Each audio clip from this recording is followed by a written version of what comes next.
First, you take the inner 1.25 frame without the lens and press fit into your window cavity. The nice feature is that without the lens, it's easy to press in the frame and adjust it perfectly inside your window cavity.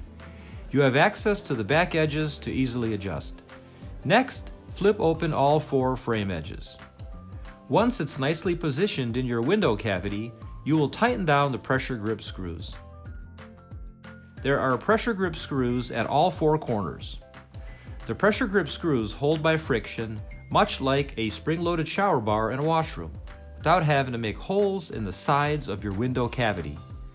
The pressure grip screws keep the frame and lens snug and tight in your window cavity.